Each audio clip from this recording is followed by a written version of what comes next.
Sir చాలా famous వ్యక్తి అని చెప్పుకోవచ్చు సద్గురు గారు.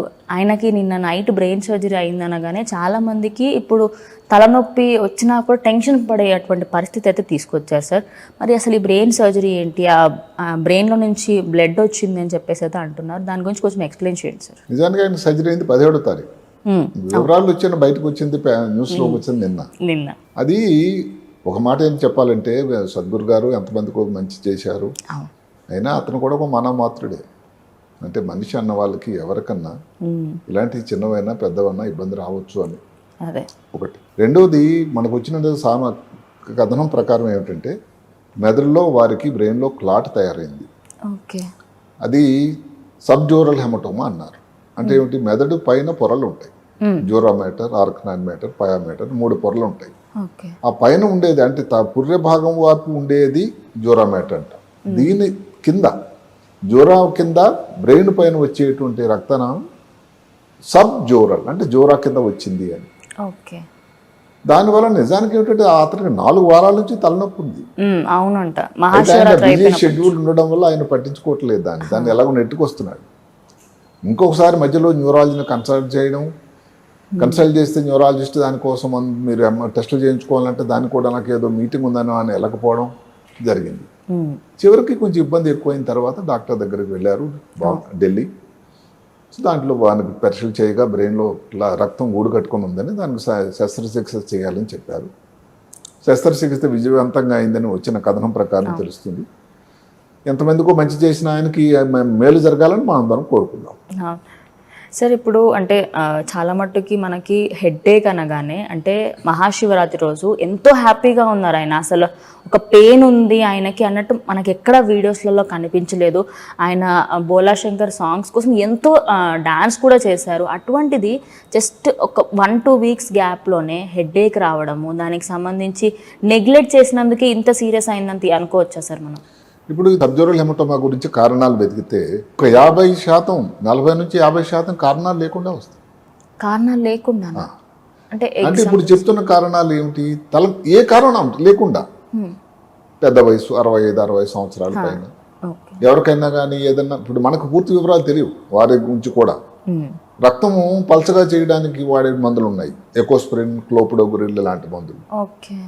జనరల్గా మన దేశంలో, భారతదేశంలో ఎక్కువ మందికి ఏమిటంటే ప్రపంచంలోనే, భారతదేశంలో కాదు, 65-70 తర్వాత ఏదో స్ట్రోక్ లాంటిది రావడం కానీ, హార్ట్లో గుండెలో ఏదైనా ప్రాబ్లం వచ్చినట్టయితే మేమందరం కూడా రక్తం పల్చగా చేయడానికి ఇచ్చే మందుని ఎకోస్ప్రిన్, క్లోపిడోగ్రిల్ ముఖ్యమైన మందులు. కొంతమందికి గుండెలో కవాటాలు ఉంటాయి, వాల్వ్స్, దాంట్లో మార్పు జరిగింది అనుకోండి, దానికి ఇచ్చే మందుని యాంటీ థ్రాంబోటిక్ డ్రగ్స్ అంటారు. అంటే ఏమిటి, రక్తం పలచకడానికి ఇంకొక పద్ధతిలో రక్తనాళాలు బ్లాక్ అయిపోయి కాళ్ళలో డీప్ వెయిన్ థ్రాంబోసిస్ అంటారు. ఇలాంటి వాటికి ఇచ్చే మందుని యాంటీ థ్రాంబోటిక్ మందులు. ఇవి మొత్తం మీద రక్తాన్ని పలచగా చేస్తుంది. ఇలాంటి మందులు ఎవరో వాడినా కూడా ఇందాక చెప్పినట్టుగా అసలు ఏ కారణం లేకుండా ఒక్కొక్కసారి చిన్నది ఎక్కడో దెబ్బ తగులుతుంది, అసలు మనిషి మర్చిపోతారట. అంటే చిన్నది అంటే తలకు దేనికి ఒక కుర్చీకి దెబ్బ తగిలింది, పట్టించుకోలే ఆయన, ఏముంది ఎన్నోసార్లు తాకుతుంది కాబట్టి ఏదో డాన్స్ చేస్తున్నారు ఎవరో, తల గోడకు కానీ లేకపోతే దేనికైనా దెబ్బ తగిలింది, చూసారా? అలా కూడా సీరియస్ అవుతుందా సార్? అలా కూడా వస్తాయి కారణాలు. ఈ రక్తం ఏదైతే సబ్జోరల్, దానికి కారణం ఏంటంటే ఒక చిన్న ముఖ్యమైన కారణం అందరూ గమనించాలి. వయసు పెరుగుతున్న కొలది మెదడులో ఉండేటువంటి సైజుని తగ్గుతూ ఉంటుంది నెమ్మది. తెలివి కాదు, సైజు అనేది తగ్గుతుంది. ఆ తగ్గుతూ ఉన్నప్పుడు ఏమిటంటే మెదడు నుంచి పైభాగం నుంచి కొన్ని రక్తనాళాలు, వీన్స్ అంటారు. వీన్స్ అంటే మెదడులో కాదు, శరీరంలో ప్రతి దగ్గర కూడా 2 రకాల రక్తనాళాలు ఉంటాయి. మంచి రక్తం తీసుకెళ్లేది, చెడు రక్తం తీసుకెళ్లేది. ఈ చెడు రక్తం తీసుకెళ్లే రక్తనాళాలని వైన్స్ అంటారు, సిరలు తెలుగు. అవి ఈ రక్తం నుంచి అక్కడ కపాల భాగం, స్కల్ల వరకు నెమ్మదిగా ఉండే జోరా వరకు వెళ్తాయి. మెదడు సైజు తగ్గుతూ ఉంటే ఇలా ఉండాల్సిన సైజు ఇలా కుంచుకుపోయిందని ఈ రక్తనాళాలు వేలాడుతూ ఉంటాయి లూజ్గా. అంటే సపోర్ట్ లేక వేలాడుతూ. ఇలాంటి చిన్న కదలికలు, మూమెంట్లు ఏదన్నా చేయండి. ఎవరు చెప్పారు బంగీ జంప్ చేస్తే వచ్చిందని? బంజీ జంప్ సార్ చాలా మంది చేస్తూ ఉంటారు సార్. కొంతమందికి ఇంకేంటి, ఎవరో ఒక ఆయన, నేను రేర్ కారణాలు వెతుకుతూ ఉంటే ఒక వైబ్రేటర్ లాంటి తల చుట్టూ పెట్టుకొని ఆయన ఎవరో డాన్స్ చేశారట. దానివల్ల 2 వైపుల బ్రెయిన్లో 2 వైపులు వచ్చింది. వారికైతే ఒక పక్కనే వచ్చిందండి, గురువు గారికి. అట్లా దీనికి కారణాలు అంటూ లేవు. కొంతమందికి మద్యం సేవించడం కారణం ఎక్కువ అనుకోండి. దానివల్ల మెదడులో ఈ రక్తస్రావం చిన్నగా జరిగితే దాన్ని ఆపడం జరగదు. నార్మల్గా ఉండే ఏంటంటే రక్తం ఇప్పుడు ఎవరో షేవింగ్ చేసుకుంటున్నారు, రక్తం వచ్చింది అయిపోతుందిగా, అయిపోతుంది. ఎందుకంటే సృష్టికర్త అమర్చిన గొప్ప విధానం.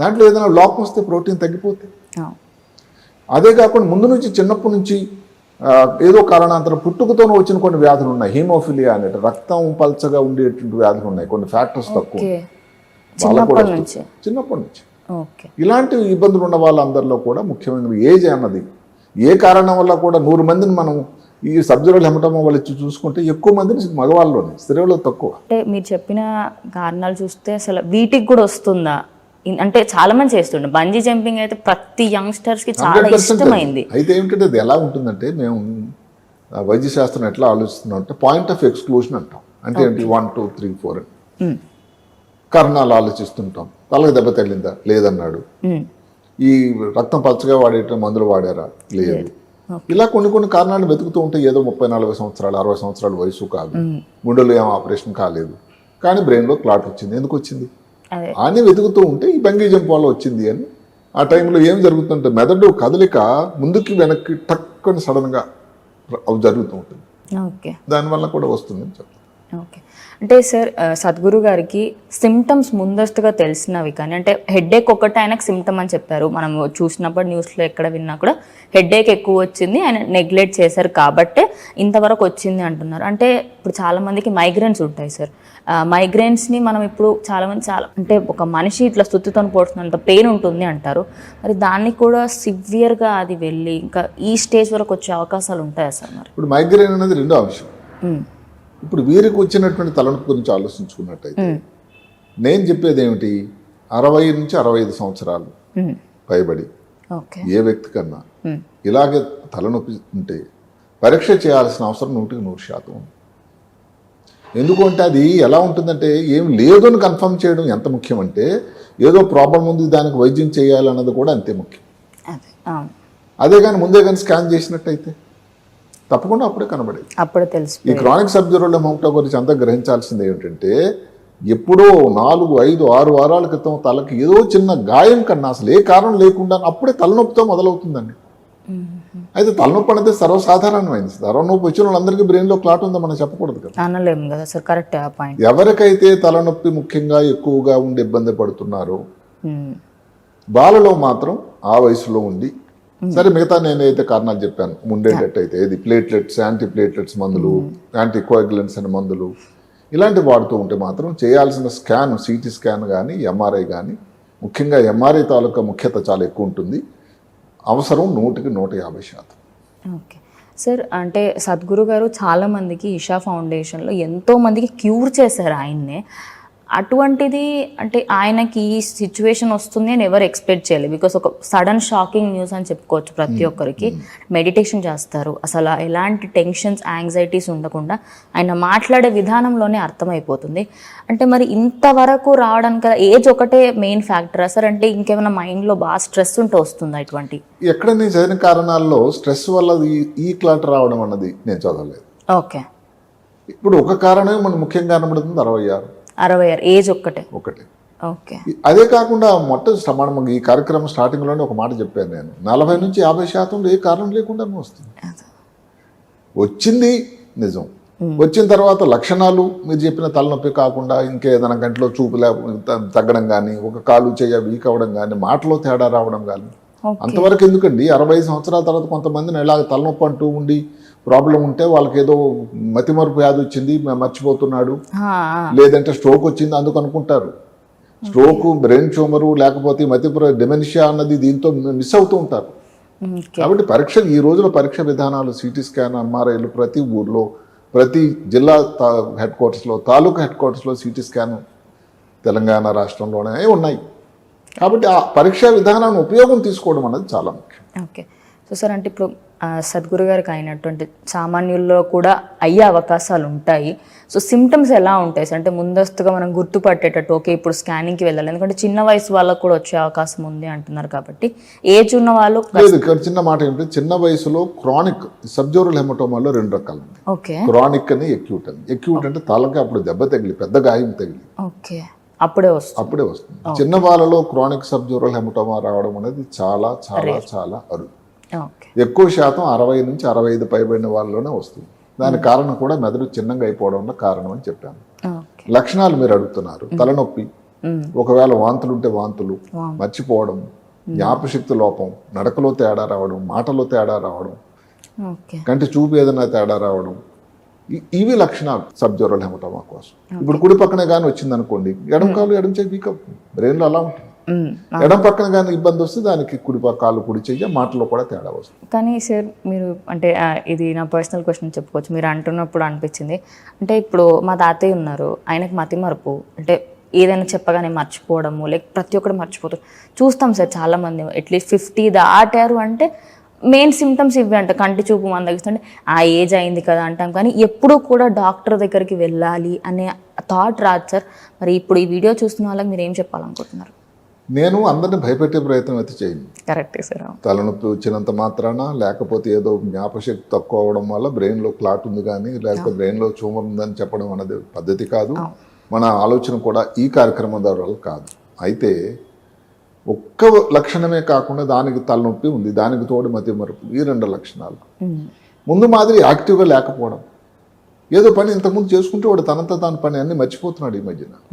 ఇలాంటి లక్షణాలు ఉండేటట్టు మాత్రం డెఫినెట్గా రక్తం గూడు కట్టుకొని ఉందని చెప్పను, కానీ బ్రెయిన్కి ఒకసారి పరీక్ష చేయించుకోవడం, డాక్టర్ని సంప్రదించాల్సిన అవసరం అయితే తప్పకుండా. ఓకే సార్, ఇప్పుడు సద్గురు గారి సర్జరీ విషయానికి వస్తే అంటే ఎన్ని డేస్ రెస్ట్ తీసుకోవాలి? అంటే ఇంకా మళ్ళీ ఆయన బయటకు వచ్చి ఆయన ఏదైతే ప్రవచనాలు ఇస్తూ ఉంటారు, లైక్ మోరల్ వర్డ్స్ చెప్తూ ఉంటారు, అవి ఆయన మళ్ళీ చెప్పడం అంటే నార్మల్ స్టేజ్కి వస్తారా, లేకపోతే లైక్ ఏమైనా సైడ్ ఎఫెక్ట్స్ ఉంటాయా? ఇప్పుడే ఆయన ఆల్రెడీ స్టేట్మెంట్ ఇస్తున్నారు కదా, నవ్వుకుంటున్నారు. My brain nothing. ఏంటంటే ఈ అదృష్టవశాత్తు గుడ్డిలో మెల్ల మాదిరి ఏంటంటే ఈ వీరికి వచ్చిన కష్టం ఏదైతే క్రానిక్ సబ్జ్యూరల్ హెమటోమా చాలా టెక్నికల్గా చిన్న సర్జరీ. ఓకే. తలపైన పురభాగంలో 2 రంధ్రాలు వేసి, అది కూడా ఎలక్ట్రిక్ డ్రిల్స్ ఉన్నాయి ఈ రోజుల్లో. ఓకే. అంటే 2 రంధ్రాలు కలిపి అంత 20 నిమిషాలు అయిపోతుంది. 20 మినిట్స్ సర్జరీ. 20 minutes తర్వాత క్లాట్ తీసేయడం ఇంకొక 20 minutes, అంటే గంట కంటే తక్కువలోనే అయిపోతుంది. ఎనస్థీషియా టైం అంతే. ఆ తర్వాత రికవరీ చాలా బాగుంటుంది. ఓకే. అందువల్ల తనున్న పద్ధతిని బట్టి నాకు అనిపిస్తుంది ఏంటంటే చాలా తొందరగా రికవర్ అయ్యి తన మామూలు కార్యక్రమానికి దగ్గరలోనే వచ్చేస్తారంటే ఎన్నాళ్ళు అన్న పీరియడ్ అన్నది చెప్పలేము. అందులో చాలా ఫ్యాక్టర్స్ ఉంటాయి. ఎందుకంటే వీరికి రావాలని మనం కోరుకోకపోయినా సబ్జ్యూరల్ హెమటోమాలో అందరూ గమనించాల్సిన ఒక ముఖ్యమైన విషయం ఏంటంటే ఒక 10 నుంచి 20 మంది 30 మందిలో మళ్ళీ రావచ్చట. రికరెన్స్ అంటాం. ఎందుకు అంటే ఇప్పుడు భగవంతుడు ఆ మెదడు సైజుని ఏదైతే దాన్ని తగ్గించిన తర్వాత ఖాళీ చోటుని పూడ్చడానికి పద్ధతి ఏది లేదు. ఓకే. అంటే మళ్ళీ మళ్ళీ వచ్చే అవకాశం 20 మందిలో 30 మందిలో ఉంది. ఓకే. అంటే అవకాశం అయితే ఉంటుంది తప్పకుండా. సైన్స్ అన్నది ఇది. ఇందులో మీరు అడగాల్సింది ఏంటంటే ఏ 20 మంది అని ఎవరికి తెలియదు. 100 మందికి చేస్తే 20 మందిలో 20 మందికి వస్తుంది. అది ఎవరు అనేది మనకు కూడా తెలియదు. ఓకే. సో సార్, ఫైనల్గా మా ప్రేక్షకుల కోసం, బికాస్ నిన్న సద్గురు గారి గురించి విన్నప్పటి నుంచి ఆయనకే అంటే అంత హెల్త్ కాన్షియస్ ఉన్న మనిషికే ఇలా అయింది అంటే మేము బయట ఫుడ్ తింటాము, అన్ని చెత్తా చెదారం తింటాము, మరి హెక్టిక్ షెడ్యూల్స్ ఉన్న వాళ్ళు, సాఫ్ట్వేర్ ఉద్యోగులు, వీళ్ళందరికీ మీరు ఒక చిన్న సజెషన్ ఇస్తారా సార్? ఇది తీసుకునే భోజనంకి సబ్జ్యూరల్ హెమటోమాకి సంబంధం ఉందని ఎక్కడ కూడా లేదా సార్? అయితే నో ప్రాబ్లం. సో ఏదైతే స్ట్రెస్ సాఫ్ట్వేర్ ఉద్యోగులు ఏదైతే పడుతున్నారో దానివల్ల రావడానికి కూడా కారణం ఉంది. ఓకే. అయితే డాన్సింగ్ ఫ్లోర్లో బాగా వైలెంట్గా డాన్స్ చేయడం కానీ, ఆ టైంలో తెలియకుండా ఏదన్నా కానీ మన డాన్స్ ఫ్లోర్లో పడడం కానీ, దాని మీద జారి పడడం కానీ, లేకపోతే గోడ గుద్దుకోవడం కానీ, స్టార్టింగ్ లో అన్నారు కదా వైలెంట్ స్పోర్ట్స్ అని ఉండేవి. మామూలుగా ఏమిటి బాస్కెట్ బాల్ కన్నా ఫుట్బాల్, రగ్బీ ఇలాంటివి వాడేవాళ్ళు కానీ, ఇందా చెప్పుకున్నట్టు బంగీ జంప్ కానీ, ఇందులో ఏ అలవాటు ఉన్నా అది చేసిన తర్వాత తలనొప్పి ఇలాంటి లక్షణాలు కానీ వచ్చినట్టయితే మీరు డాక్టర్ని సందర్శించాల్సినటువంటి అవసరం చాలా ఉంది. భోజనం వాటితో సంబంధం అయితే లేదు. క్రానిక్ సబ్జ్యూరల్ హెమటోమా అన్నది టెక్నికల్గా చాలా చిన్న ప్రొసీజరు. అయితే కొంత మళ్ళీ రికవరీ రావడానికి ఉంది. మా అందరు అడిగేది ఏమిటంటే అన్ని సబ్జ్యూరల్ హెమటోమాలు కూడా ఒకటేనా అని కాదు. ఎక్యూట్ సబ్జ్యూరల్ హెమటోమా అనేది అప్పటికప్పుడు తలకు దెబ్బ తగిలితే వచ్చే ప్రమాదకరమైనటువంటి రక్తం గూడు కట్టడం, దానికి చాలా పెద్ద ఆపరేషన్ చేయాల్సి ఉంటుంది. ప్రాణాపాయం కూడా హెచ్చుగా ఉంటుంది. వెంటిలేటర్ మీద కూడా పెట్టాల్సిన అవసరం ఉంటుంది. అది సివియర్. అది ఎక్యూట్ సబ్జ్యూరల్ హెమటోమా అప్పటికప్పుడు వచ్చింది. అది ఇది వారాల కొద్ది వచ్చే దాంట్లో సింపుల్ టెక్నిక్ కాబట్టి పెద్ద ప్రమాదం. నిన్నటి నుంచి అంటే ఎక్కడ చూసినా కూడా చాలా మంది భయపడుతున్నారు, అమ్మో మరి మేమైతే ఏమి చెయ్యం సార్, మరి మా హెల్త్ ఎలా అని చెప్పి. పాపులర్ వ్యక్తి, ఈషా ఫౌండేషన్ స్థాపితుడు. మరి ఏదైనా శివరాత్రి నాడు అంత ప్రాముఖ్యమైనటువంటి విషయం జరుగుతూ ఉంటుంది. డెఫినెట్గా చాలా మంది ఫాలోయింగ్ ఉన్నారు ఆయనకి. ఆయన వేలుకోరే వాళ్ళు శిష్యులు ఎంతోమంది ఉన్నారు కాబట్టి కొంత ఆలోచన అయితే వచ్చింది, అందులో ముఖ్యంగా ప్రెస్లో. అయితే ఆయన రికవర్ అయిన విధానం చూసినట్టయితే భయపడాల్సింది, ఆందోళన చెందాల్సింది ఏమి లేదు నాకు ఇప్పుడు కనిపిస్తుంది. చాలా హ్యాపీగా మన అందరం కూడా కోరుకోవాల్సింది అనేది తొందరగా రికవర్ అయ్యి మళ్ళీ మా అందరి మధ్యలో రావడం కోరుకుందాం. Thank you sir.